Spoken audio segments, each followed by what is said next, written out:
The Remembrance is a topic that has stumped the Honkai Star Rail community for a long time, with many theorists, myself included, saying Fuli doesn't exist, Fuli is dead, or Mythus is masquerading as Fuli. But ever since 3.7 dropped and Best Genius explained to us what Fuli's deal truly is, now we know for a fact how Fuli works, and us theorists were all very close, but slightly off in our own way. But through the revealing of the correct answer to this conundrum, I think Hoyo has revealed who truly ascends to become Fuli and how Mythus enters the picture. Because that is still a mystery that has yet to be uncovered, and that means it's my time to shine. Herta gave me something to work with, and now it's time to start connecting dots.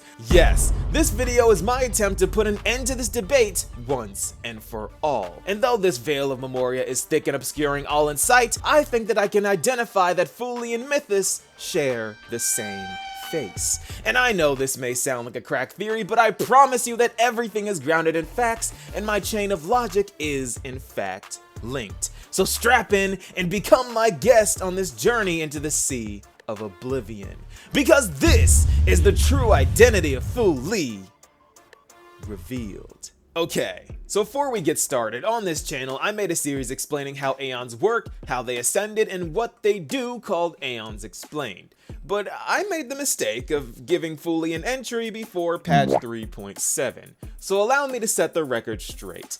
Fuli is the Aeon of Memories with the single goal of recreating the entire universe with memories after its destruction. They do this by collecting all of the memories of everything in the pocket dimension called the Pure Land of Recollection. And up until recently, we were not even exactly sure if this would even work or not. But with Cyrene proving the concept, we can be sure that Fuli is the real deal. And instead, they ascend at the very end of time, reflecting and refracting their presence through time in that moment, and thereby existing at all points in time at the same time. So they are still able to gaze at people and turn beings into memo keepers while existing in the future. They themselves are a memory of something that hasn't happened yet, which makes even more sense when you remember that memo keepers don't believe that the present exists. They only see things as the past and what has yet to become the past. And their very much present Aeon doesn't exist in the present, but is very much active, so how can we say that the present really exists at all? But aside from Fuli gazing at people and making memo keepers, they also assume this crystalline form, shatter,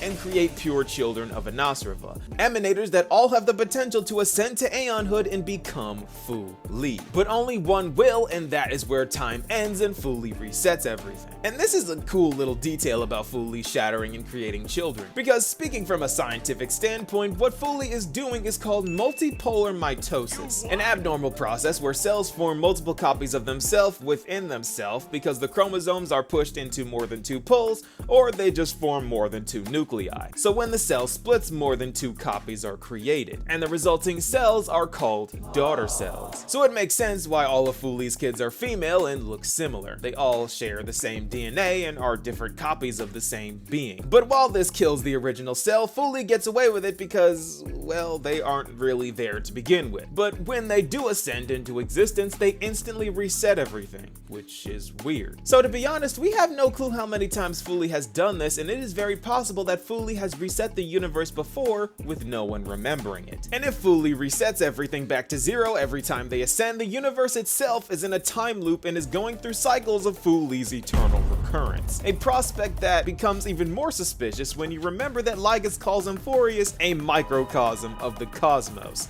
But here's the thing, there is another Aeon very akin to Fuli called Mythus of the Enigmata, whose abilities work in the exact same manner as Fuli's and have a calling card symbol of a jellyfish, a symbol that finds itself spread across Remembrance light cones. But that's not all, because Fuli is said to be enigmatic multiple times, and in the simulated universe, Mythus shows up to stop the Trailblazer from investigating the Eden of Blessed Insight, which again is Fuli's realm. Mythus has nothing to do with memory collection and is in fact the Aeon of memory corruption and the enemy of all certainty. Having access to the Pure Land of Recollection should be the worst possible outcome for Fuli. So why does Mythus have access to Fuli's realm? Well, this must mean that Mythus and Fuli are the same being, or Mythus, being enigmatic, has been masquerading as Fuli this entire time. But here is where I want to introduce some points that I have just got to discuss, because I have my own theory that takes all of this into account and provides a possible explanation. So let's look back at Euphorius. This world has 13 titans, all representing different paths. Reason being erudition, romance being beauty, ocean is nihility, you get the idea. But one of these paths repeat. Remembrance, because time and Demiurge both reflect the path of remembrance. Yes, there are 2 titans of Euphorius modeled off of the Remembrance, and both of them happen to be siblings, children of Anosrava even. And as we know, Evernight is Remembrance, she's Enigmata, but March is Remembrance. And if we recall the origin story of Mythus, we see that Mythus finds their origin in the Remembrance. But whoa.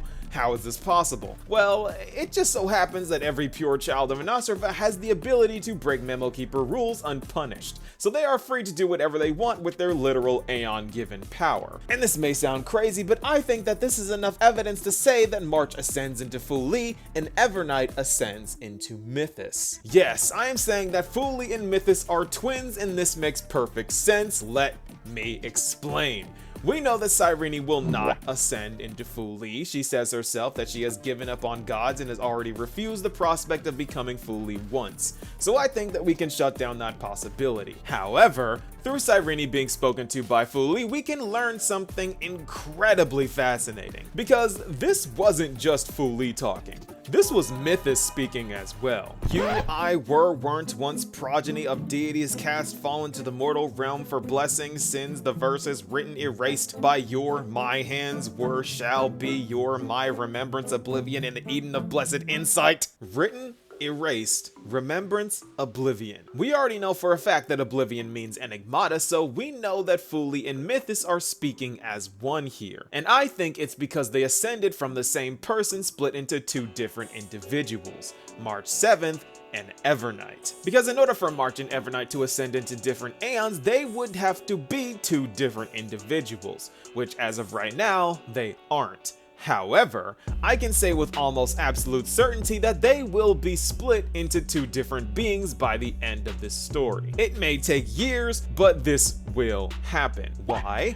Because I've played these games before. Hear me out. A vulnerable girl forms a second, more powerful consciousness to protect herself, with the second self content in being a spectator, only showing up in grave situations, then retreating back into the depths of the girl's mind, with the girl having the main colors of blue and white, representing innocence, and the second self being red and black, representing the cruel and harshness of reality, being savage and even sadistic at times when dealing with all those who pose themselves as threats, but gentle to all those the girl cares about. Does this story sound familiar? I hope it does, because that is not March 7's story. That is Seele's story from Honkai Impact 3rd. But Seele is way further along the road, and I think that this spoils the character arc March will have, because this second self that Seele has shares the same name as her, but we all call her Veliona. And just like March will, Seele got stronger to the point of where she didn't really need Veliona anymore. So Veliona started to worry that Seele would eventually forget about her. A worry that became its own story arc of Veliona pushing Seele away, and then she had to reunite with herself, a long story that came to a head with Seele ascending into a Hersher and having the ability to give Veliona her own body. So now the 2 are just twins. And this is what I think the outline of March's story will be. Because in order for the Enigmata to find its origin in the Remembrance, the Enigmata has to have spawned from the Remembrance, just like Evernight spawned from March 7th. But what if I told you that we already know of a way that Evernight can get her own body? Because Cyrene's As I Have Written book contains the data of all of the cycles of Euphorius. So there is the data for the body of Evernight split off entirely from March. It exists in the same way the Chrysosairs do, and well, Lygus does too. Even though the Chrysosairs themselves are free from the pain of having to relive everything, their data is in the book, and once Herta brings them to life, we may just be able to pick and choose what memories to bring into reality, with Evernight's body being one of them. This is probably a ways off, but the seeds are planted and the potential is undeniable. Because the moment they exist as individuals, the possibility arises that they can both ascend to Aeonhood together, and just like that,